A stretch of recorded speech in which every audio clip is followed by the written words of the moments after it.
Bismillahirrahmanirrahim. Assalamualaikum warahmatullahi wabarakatuh. Alhamdulillahirabbil alamin wassalatu wassalamu ala asyrofil mursalin wa ala alihi washabihi ajmain amma ba'du. Segala puji rahmat bagi Allah Subhanahu wa taala yang telah memberi nikmatnya sehingga kita masih dapat berkumpul di tempat ini sore hari ini.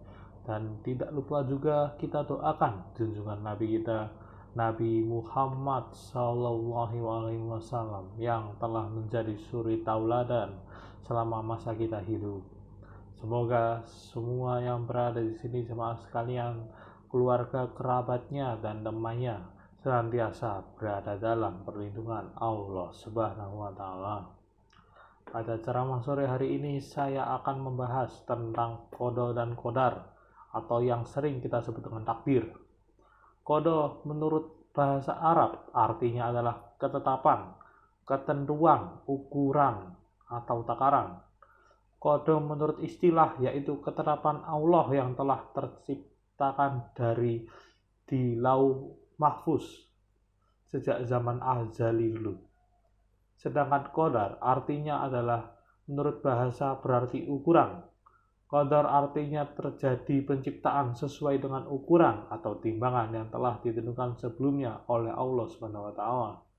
Allah Subhanahu wa taala berfirman pada surat Al-Qamar ayat 49, "Inna kulla syai'in khalaqnahu biqadar." Yang artinya, sesungguhnya kami menciptakan segala sesuatu menurut ukuran. Qada dan qadar yang biasanya kita sering sebut dengan takdir dapat dibedakan menjadi dua, yaitu adalah takdir mubram dan takdir mu'allaq.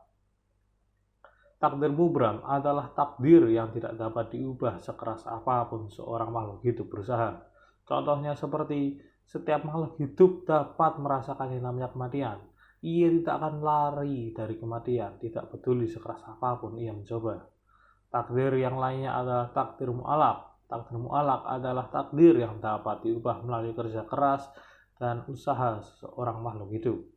Contohnya seperti orang yang lahir dengan kondisi tidak mampu, tapi ia mampu berusaha bekerja, berdagang, sehingga ia mampu membalik hidupnya menjadi orang yang sukses dan kaya raya. Takdir sendiri sering disangkut pautkan dengan ikhtihar ataupun tawakal.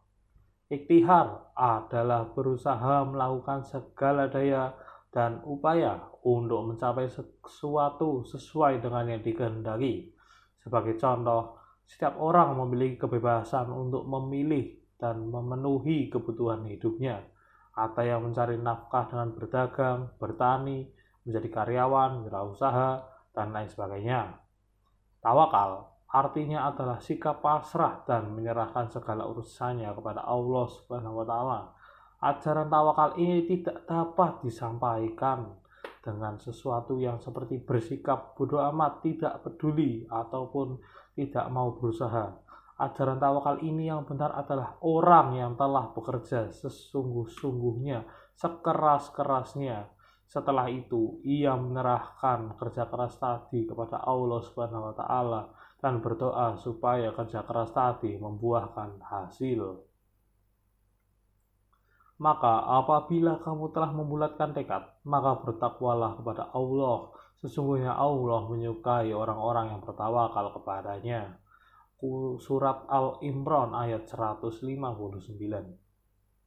Takdir, ikhtihar, dan tawakal adalah tiga hal yang sulit untuk dipisah-pisahkan. Dengan kemahakuasaannya, Allah telah menciptakan undang-undang yang tidak dapat diubah oleh siapapun. Sementara itu, manusia diberi akal, pikiran untuk menentukan mana yang baik, mana yang buruk, sehingga ia tidak perlu melakukan takdir yang tidak sesuai dengan keinginannya. Khalifah Umar bin Khattab pernah bercerita tentang bahwa ia pergi ke negeri Syam. Namun pada negeri Syam sedang terjadi penyakit menular sehingga Khalifah Umar bin Khattab tidak jadi pergi ke negeri Syam.